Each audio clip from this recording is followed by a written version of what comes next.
Assalamualaikum warahmatullahi wabarakatuh. Kami dari kelompok 8 potasium ingin menjelaskan revolusi industri dari 1.0 sampai 5.0. Namun sebelum itu, perkenalkan anggota kelompok kami. Saya Ahmad Rendika Dwi Putra Setiawan, NIM 22 19 10 40 10 65, dan rekan Saya Desi Sulfianti dengan NIM 22191040137. Saya Fariza Dwi Oktavia dengan NIM 221910401008.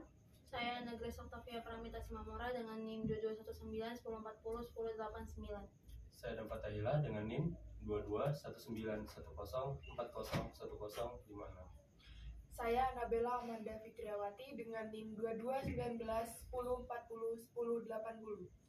Perkenalkan, nama saya Dinaura Elza Ristanti dengan NIM 221910401017. Yang pertama, kami akan menjelaskan tentang revolusi 1.0. Perkenalkan, nama saya Andrea Gawicaksono dari kelompok 8 potasium dengan NIM 221910401104. Di sini saya akan menjelaskan revolusi 1.0. Revolusi industri didasari dengan adanya perubahan pola hidup serta pemikiran dari suatu negara. Revolusi industri dapat merubah dan mewarnai corak tatanan negara, kehidupan masyarakat, baik itu dari politik, ekonomi, sosial, dan maupun budaya.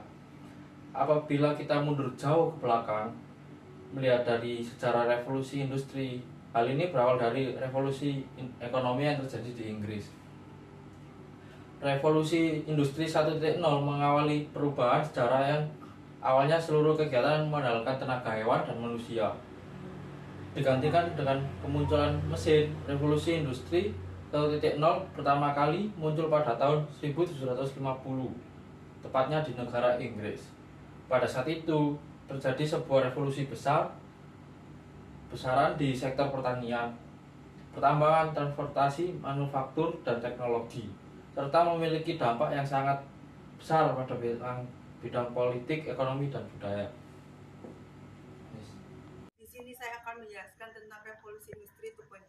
Revolusi industri 2.0 berkembang sangat cepat seperti di negara-negara kolonial seperti Inggris, Jepang, Prancis. Revolusi ini memiliki ciri sebagai produksi massal, di mana pada revolusi ini menghasilkan alat-alat canggih seperti tenaga listrik dan motor.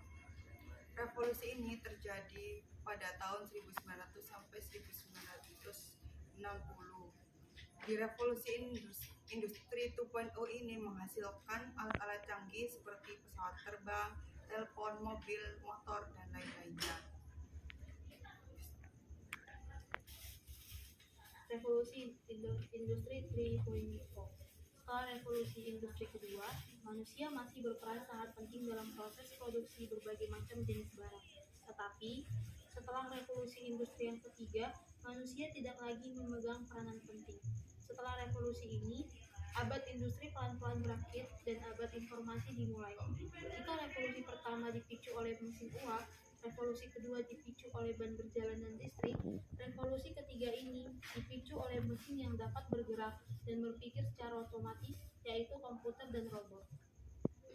Salah satu komputer pertama yang dikembangkan di era Padang Dunia II sebagai mesin untuk memecahkan kode buatan Nazi Jerman adalah komputer bernama Colossus. Komputer yang dapat diprogram tersebut merupakan mesin rekayasa sebesar ruang tidur yang tidak memiliki RAM dan tidak bisa menerima perintah dari manusia melalui keyboard. Komputer purba tersebut hanya menerima perintah melalui pita keras yang membutuhkan daya listrik yang sangat besar, yaitu 8.500 watt. Next. Namun, kemajuan teknologi komputer berkembang luar biasa pesat setelah Perang Dunia Kedua selesai. Penemuan semikonduktor transistor dan kemudian integrated chip atau IC membuat ukuran komputer semakin kecil, listrik yang dibutuhkan semakin sedikit, serta kemampuan berhitungnya semakin canggih. Mengecilnya ukuran membuat komputer bisa Komputer pun mulai menggantikan banyak manusia sebagai operator dan pengendali lini produksi. Terima kasih. Selanjutnya adalah revolusi industri 4.0. Revolusi industri 4.0 merupakan fenomena yang mengkolaborasikan teknologi cyber dan teknologi otomatisasi. Revolusi industri 4.0 dikenal juga dengan istilah cyber physical system. Konsep penerapannya berpusat pada otomatisasi, dibantu teknologi informasi dalam proses pengaplikasikannya. Keterlibatan tenaga manusia dalam prosesnya dapat berkurang. Dengan demikian, efektivitas dan efisiensi pada suatu lingkungan kerja dengan sendirinya bertambah. Dalam dunia industri, hal ini berdampak signifikan pada kualitas kerja dan biaya produksi. Namun sesungguhnya, tidak hanya industri, seluruh lapisan masyarakat juga bisa mendapatkan manfaat umum dari sistem ini. Dalam revolusi industri 4.0, setidaknya ada 5 teknologi yang menjadi pilar utama dalam mengembangkan sebuah industri siap digital, yaitu Internet of Things, Big Data, Artificial Intelligence, Cloud Computing, and Additive Manufacturing. Yang pertama adalah Internet of Things atau IoT. IoT merupakan sistem yang menggunakan perangkat komputasi, mekanis, dan mesin digital dalam satu keterhubungan internet connection untuk menjalankan fungsinya melalui komunikasi data pada jaringan internet tanpa memerlukan interaksi antar manusia atau interaksi manusia dan komputer. Sistem IoT mengintegrasikan 4 komponen, yaitu perangkat sensor, konektivitas, pemrosesan data, dan antarmuka pengguna. Contoh aplikasi IoT di Indonesia, GoES, IoT untuk bike sharing, e-fishery, IoT pemberi pakan ikan otomatis, Flu, IoT untuk smart city, dan Hara, IoT untuk pangan dan pertanian. Yang kedua adalah Big Data. Big Data adalah istilah menggambarkan volume besar data, baik terstruktur maupun tidak terstruktur.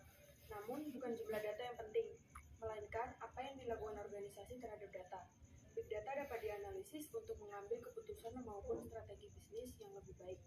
Penyedia layanan Big Data Indonesia antara lain Sonar Platform, Babquest Platform, Warung Data, dan Databot. Selanjutnya yang ketiga adalah Artificial Intelligence (AI). AI merupakan sebuah teknologi komputer atau mesin yang memiliki kecerdasan layaknya manusia dan bisa diatur sesuai keinginan manusia. AI bekerja dengan mempelajari data yang diterima secara berkesinambungan. Semakin banyak data yang diterima dan dianalisis, semakin baik pula AI dalam membuat prediksi. Aplikasi chatbot dan pengenalan wajah face recognition merupakan salah satu contoh penerapan AI. Yang keempat adalah Cloud Computing. Komputasi awan atau Cloud Computing adalah teknologi yang menjadikan internet sebagai pusat pengelolaan data dan aplikasi, di mana pengguna komputer diberikan hak akses atau login menggunakan cloud untuk dapat mengkonfigurasi palayan atau server melalui internet.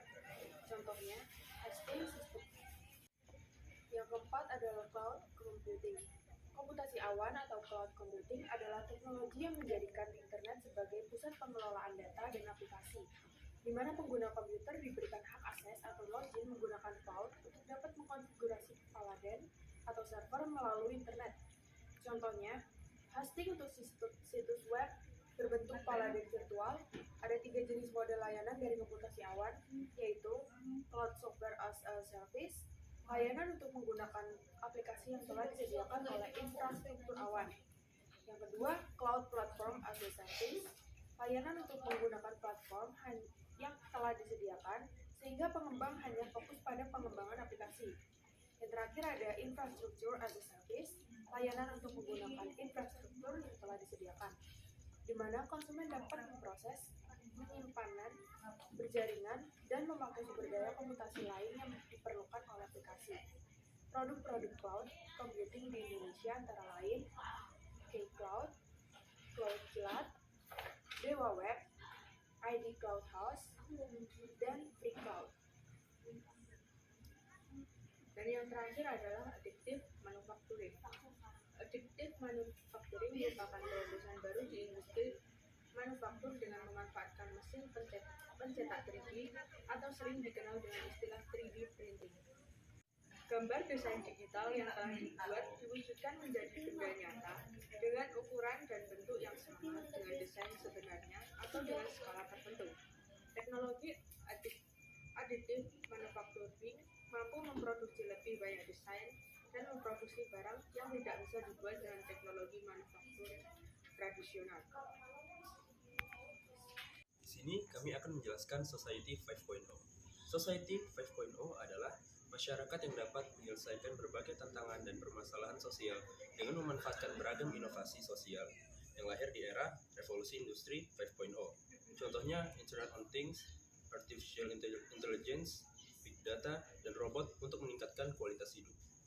Konsep ini merupakan penyempurnaan dari berbagai konsep yang ada sebelumnya, mulai dari Society 1.0, di mana manusia berada di era berburu dan mengenal tulisan.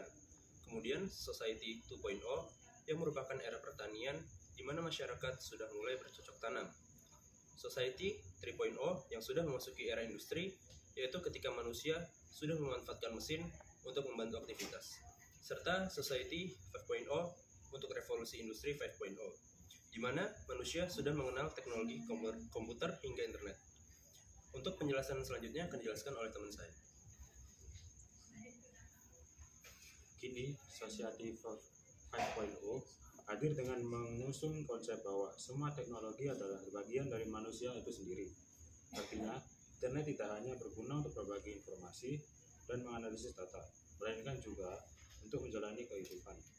Dengan demikian, akan tercipta keseimbangan antara peran manusia atau masyarakat dan pemanfaatan teknologi. Sekian penjelasan dari kelompok kami. Selebihnya, mohon maaf. Assalamualaikum warahmatullahi wabarakatuh.